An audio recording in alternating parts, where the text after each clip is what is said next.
Assalamualaikum and hi, my name is Mohamad Faiz Ikhwan bin Abdul Halim. Hi, my name is Mohamad Hijaz bin Mohamad No. Namaste. So today, we will present about the South Asia region. Firstly, South Asia region is bounded to the north by a series of mountain ranges, the Hindu Kush to the northwest, the Karakoram range in the central north, and the Himalayas to the northeast. South of the mountain is the Indo-Gangetic Plain, formed from the combined alluvial plains of the Indus, Ganges and Brahmaputra rivers, which lie in a deep marginal depression running north and parallel to the main range of the Himalayas. South Asia extends south from the main part of the continent to the Indian Ocean. The principal boundaries of South Asia are the Indian Ocean, the Himalayas, and Afghanistan. The Arabian Sea borders Pakistan and India to the west, and the Bay of Bengal borders India and Bangladesh to the east. The western boundary is the desert region where Pakistan shares a border with Iran. South Asia is home to one of the world's earliest known civilization, which is the Indus civilization, and today it is one of the most densely populated regions on the planet. The population of South Asia is about 1.891 billion. It is one-fourth of the world's population, making it both the most populous and the most densely populated geographical region in the world. South Asia includes the countries of Bangladesh, Bhutan, India, Pakistan, Nepal, Sri Lanka, Afghanistan, and Maldives. The people of the sub-region are unified by a common cultural and ethical outlook, well of ancient textual literature in Sanskrit and Prakrit. The regional languages is also a major unifying factor. Besides, ritual custom, modes of worship, and literary ideas are similar throughout South Asia, even though the region has been divided into kaleidoscopic political patterns through the centuries. The climate of this vast region varies considerably from area to area, from tropical monsoon in the south to temperate in the north. The variety is influenced by not only the altitude but also by factors such as proximity to the sea coast and the seasonal impact of the monsoons. Southern parts are mostly hot in summers and receive rain during monsoon periods. The northern belt of Indo-Gangetic Plains also hot in summer but cooler in winter. The mountainous north is colder and receives snowfall at higher altitudes of Himalayan ranges. For the most part, the climate of this region is called the monsoon climate, which keeps the region humid during summer and dry during winter. South Asia is largely divided into four broad climate zones, which are dry subtropical climate, equatorial climate, tropical climate, and alpine climate. Firstly, the northern Indian Age and northern Pakistani uplands have a dry subtropical continental climate. Continental climates often have a significant annual variation in temperature, which is hot summers and cold winters. Meanwhile, the far south of India and southwest Sri Lanka have an equatorial climate. They experience high mean annual temperatures and heavy rainfalls throughout the year. A tropical rainforest climate is hot, very humid, and wet. Next, most of the peninsula has a tropical climate with variations. For northwest India, it has hot subtropical climate. Subtropical climates are often characterized by hot summers and mild winters with infrequent frost. In Bangladesh, it is cool winter, hot tropical climate. Tropical climates are characterized by higher year-round and feature hot temperatures. There are only two seasons in tropical climates, which are wet season and a dry season. Lastly, the tropical semi-arid climate is in the center of peninsula. South Asia experiences hot semi-arid climates. Both India and Pakistan experience the seasonal effects of monsoon and well-defined wet seasons. After that, the Himalayas and most of the Hindu Kush or mountain have an alpine climate. This climate is also referred to a mountain climate or highland climate. The temperature is lower than 10 Celsius and prevents trees from growing due to high cold. There are several environmental problems in South Asia, whether it is due to natural hazards or human-induced, such as climate change, sea level rise, land degradation, deforestation, and pollution. The main cause of climate change in South Asia is the increase in the concentration of greenhouse gases. The concentration of one of the major greenhouse gases, carbon dioxide, has been constantly increased due to rapid industrialization and other anthropogenic activities. India and Pakistan are the major contributors of carbon dioxide emissions, while Maldives is the highest contributor in terms of per capita emissions. Climate change led to many issues such as global warming, changing rainfall patterns, and the increase in the frequency and intensity of cyclone or floods. Impacts of climate change are visible now in water resources, agriculture, forests, and ecosystems. Next, there are three main seas in South Asia that are vulnerable to sea level rise. The ice mass of Himalayas is melting more rapidly than the global average rate and creates a great threat to this region. More than 100 million hectares of arable lands of Bangladesh are affected due to sea level rise. It is predicted that the sea level will rise to 45 centimeters by 2050 and will affect 10 to 15% of the land area of 35 million people. The total island are affected by saline water intrusion, and a rising tide may submerge the island easily. Furthermore, land degradation due to water and wind erosion is a common phenomenon in South Asia. South Asia has nearly 90 million irrigated land that is seriously affected by water erosion. Irrigated cropland of Bangladesh, India, and Pakistan is severely affected by salinity-induced water erosion. Afghanistan, India, and Pakistan are suffering from another type of erosion, which is wind erosion due to desertification. Moving on, within South Asian countries, the highest rate of deforestation is found in Pakistan. Deforestation leads to habitat and species loss that tends to ecosystem and biodiversity depletion. Mangrove forests in Bangladesh, India, and Sri Lanka are also under pressure for shrimp cultivation and salt production. Lastly, with increasing urbanization and demographic pressure, pollution is becoming a vital concern in South Asia. Increased industrial activities, vehicles, and brick kilns increase regional pollution over time. Greenhouse gases emissions have also risen by 3.3% annually since 1990. India is the highest air polluting country in this region, followed by Pakistan. Moreover, water pollution from industrial wastes, agriculture runoff, commercial pesticides, and arsenic contamination decrease usable water availability in groundwater. Maldives is one of the countries that facing depletion of fresh water due to salinity intrusion. For history, there is 4 eras in South Asia, which are the ancient era, the Muslim India era, the colonial era, and the modern era. For the ancient era, the development of urban grain-growing civilization on the Indus River has led to creation of 2 main cities, which are Harappa and Mohenjo-daro during 1750 before Common Era. Later, the migration of Aryan into northwest India has led to Indo-European language and oral religious tradition preserved in Vedas. Next, in 900 BCE, early Hinduism was characterized by the ritual belief of Brahmanism. It includes reincarnation, dharma, karma, and division of society into 4 classes. There are also expansion of other religions such as Buddhism, Jainism in 500 BCE before the invasion of Alexander the Great in 324 BCE. Next, Mauryan Empire successfully dominated North India by Chandragupta, extended to the south by a grandson, Ashoka.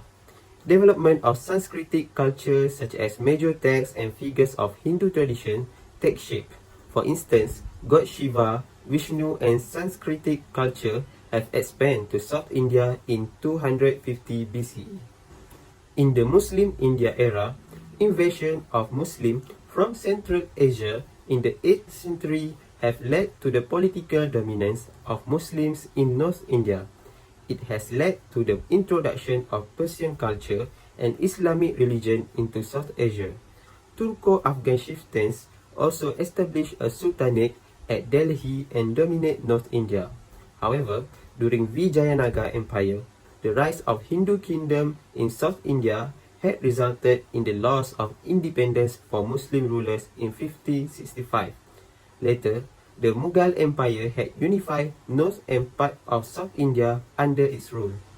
In the colonial era, during the Mughal period, the Portuguese, Dutch, British and French set up trading ports between the 1700s in search of raw materials such as spices, cotton, silk and indigo. The rule of the British started in 1858 as they had direct rule over India. The political dominance of the British introduced the Western culture, language methods of the government, technology into urban administrative centers. For the modern era, in 1947, the independence from British rule has led to the partition of Bengal. Bengal was partitioned into East Bengal, which is now Pakistan, and West Bengal, or now known as India. Later, East Bengal has become the People's Republic of Bangladesh after the Bangladesh Liberation War in 1971. Next, the culture of South Asia is completely entwined in religion, language, ethnicity, dress, cuisine, and sports. For religion, there are three major practice religions which are Hindu, Islam, and Buddhism. The religions are separated along national borders. India was the area that was mostly Hindu, with some Buddhists, and Pakistan was the region that was mostly Islamic. To this day, over 90% of Pakistanis are Muslim. One of the big cultural patterns in the area is the contrast between egalitarian ideals and caste system. Egalitarian ideals stated that everyone is of equal value and nobody is born superior to anyone else. Meanwhile, the caste system is basically opposite. The Hindu faith that established caste system gave people a social standing at birth. Both Buddhist and Islam faith is generally more towards egalitarian ideals. In terms of ethnicity and language, there are two main groups which are Indo-Aryan and Dravidian. Indo-Aryans are in North India, Bangladesh, Pakistan, Nepal, Sri Lanka and Maldives, while Dravidians are more in select areas, mostly in southern India and parts of Sri Lanka and also Pakistan. Next, the most common languages in South Asia countries such as India are Hindi and Bengali. Bangladesh use Bengali language, while Pakistan use Punjabi, Pashto and Sindhi. Lastly, Afghanistan use Dari and Pashto language. For traditional dress, India involved silk saris for women, while dhoti, langi or pancha for men. Sri Lanka's dress has more in common with India. Meanwhile, Pakistan and Bangladesh wear salwar and kameez. In terms of cuisine, the daily cuisine in South Asia tends to involve heavily spiced and usually very hot food.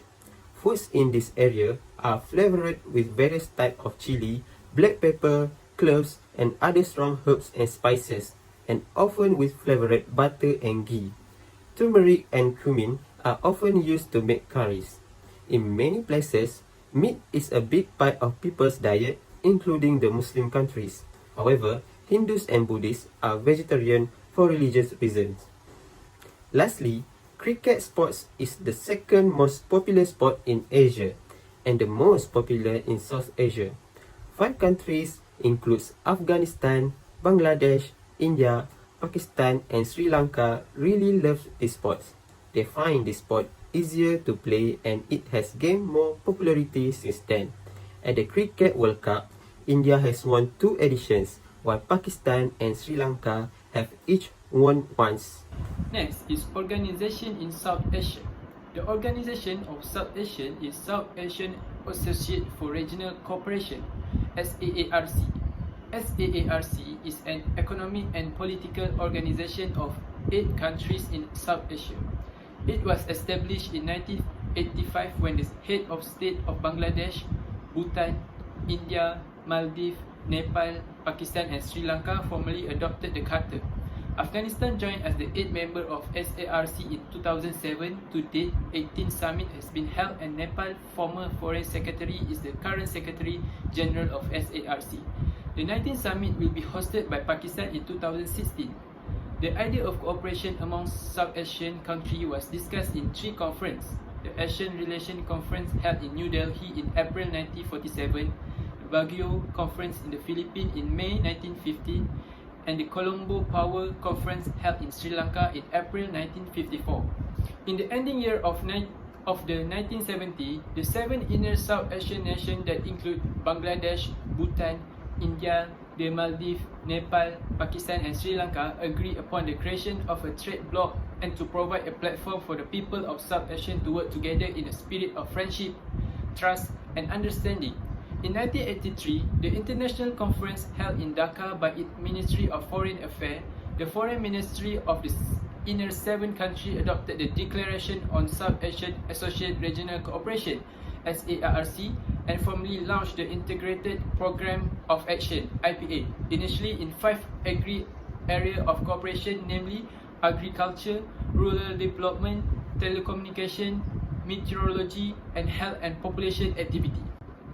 SARC aimed to promote economic growth, social progress and cultural development within the South Asian region.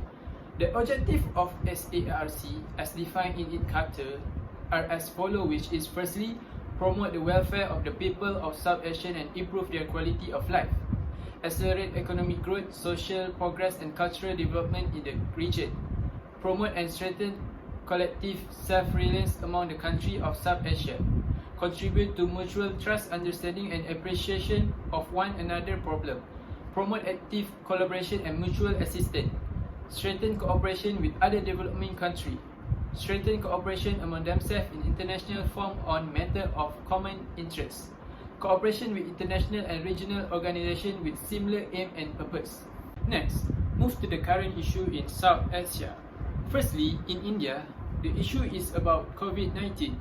300,000 people died due to COVID-19 in India. A deadly second wave of coronavirus infection is devastating India, leaving millions of people affected and putting stress on the country already overtaxed healthcare system. Officially, by late May, about 27 million infections had been confirmed and more than 300,000 people will die. But experts say the actual figure were most likely much higher. At one point, India had been responsible for more than half of the world daily COVID-19 cases and set a record-breaking pace of about 400,000 a day. The official numbers show signs of easing. The major cities of Delhi and Mumbai, hit hard at the beginning of the second wave, have reported sharp drop in new infection and death. On May 31, Delhi lifted restrictions on manufacturing and construction, critical driver of an economy that had been battered by the pandemic. But life in the capital city is not expected to return to normal immediately.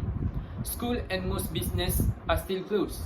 Still, the virus is likely spreading through the rest of the country, and only a tiny portion of the population had been fully vaccinated.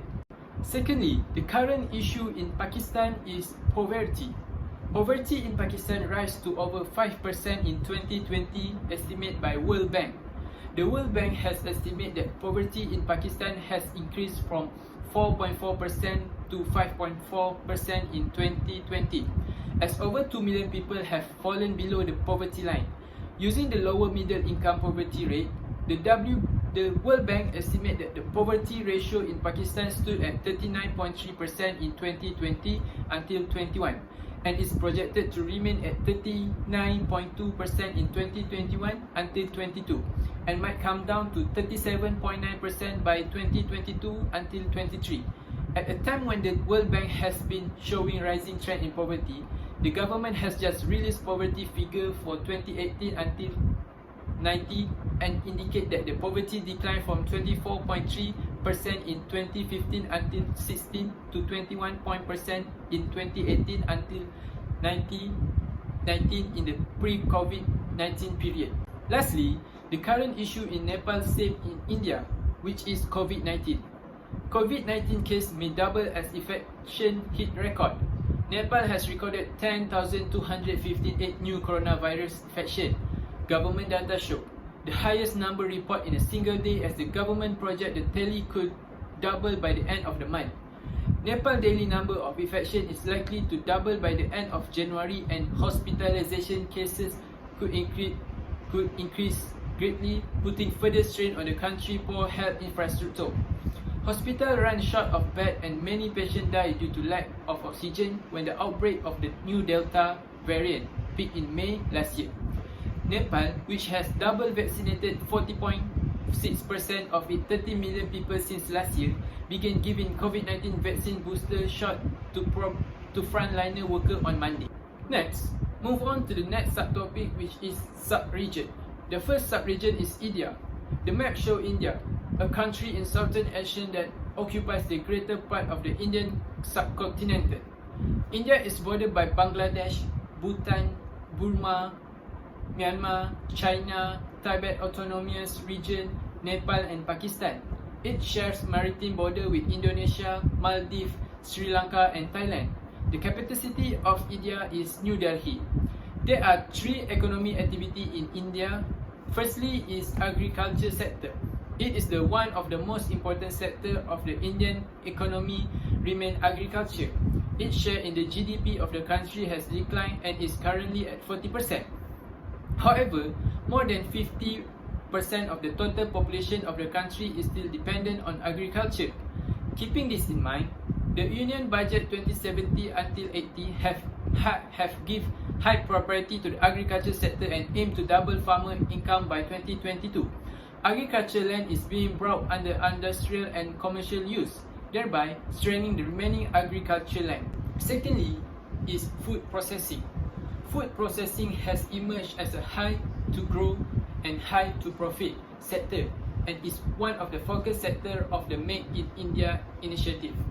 The vast availability of raw material, resources, favorable policy measures and numerous incentives have led India to consider as a key attractive market for the sector, with a population of 1.3 billion and an average of 29, as well as a rapidly growing middle class population that spend a high proportion of their disposable income on food. India boasts of a large consumer base. The total consumption of the food and beverage segment in India is expected to increase from 369 billion to 1.14 trillion by 2025. The output of the food processing sector is expected to increase to 958 billion during the same period. India is the second largest producer of food grain in the world, second only to China. The sector has huge potential in India due to increasing urbanization, income level and a high preference for packaged and processed food. Lastly is manufacturing sector. The manufacturing sector is the second largest contributor to India GDP after the service sector. Various government initiatives like Make in India, Mudra, Sagar Mala, Startup India Freight Corridors, along with the World Herd contribution from the state, will raise the share of the manufacturing sector in the foreseeable future. However, if India aims to raise its share of manufacturing in GDP to around 25%, the industry will have to significantly step up its research and development expenditure.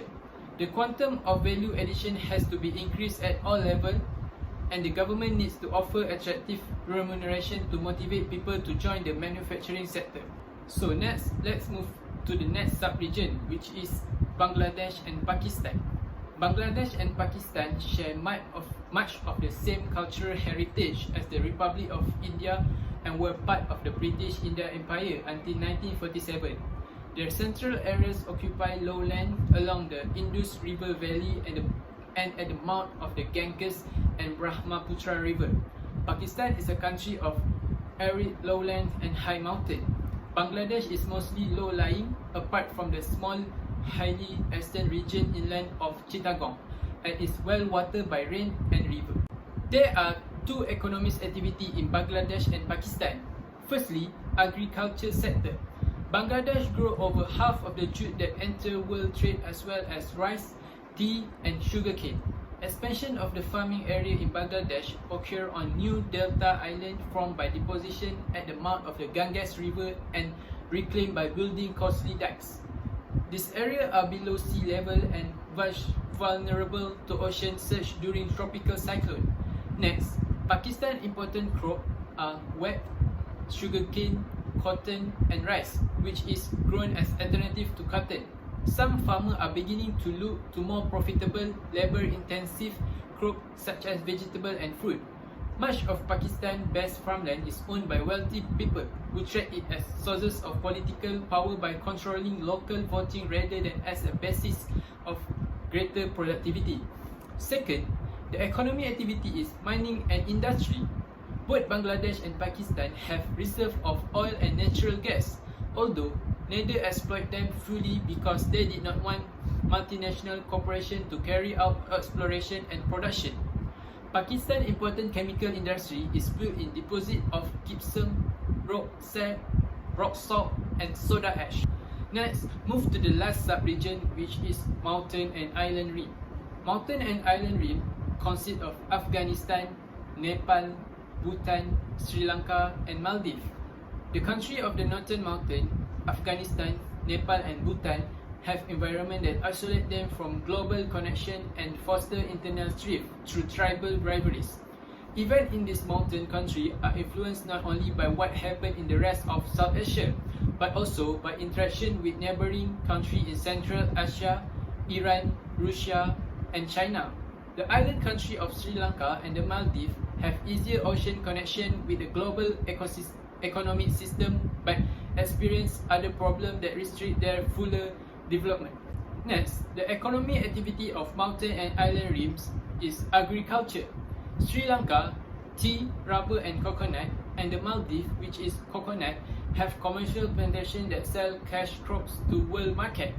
This now provide less than 20% of Sri Lanka export, down from over 90% as a result of diversification in the economy since independence. Sri Lanka adoption of new rice variety in the late 1960s convert the major food deficit which arose out of the colonial focus on export crops into a virtual self-sufficiency in rice today. In Nepal, 75% of workers are in agriculture, mainly on the Terai plain along the India border. Non-commercial agriculture is based around the nomadic keeping of sheep in Afghanistan and the growing of rye and other cereals as well. Secondly, the economic activity in mountain and island rim is tourism. Tourism is the largest economic industry in Maldives and Nepal, as it plays an important role in earning foreign exchange revenue and employing 25,000 people in the tertiary sector of the country. The archipelago of the Maldives is the main source of attraction to many tourists visiting the island country. The tourism industry is especially vulnerable to climate change, as one of the island nations expected to be most impacted by the climate change. Sea level rise and subsequent increased extreme weather, coastal flooding and coral bleaching damage the natural attraction that bring many of tourists to the country.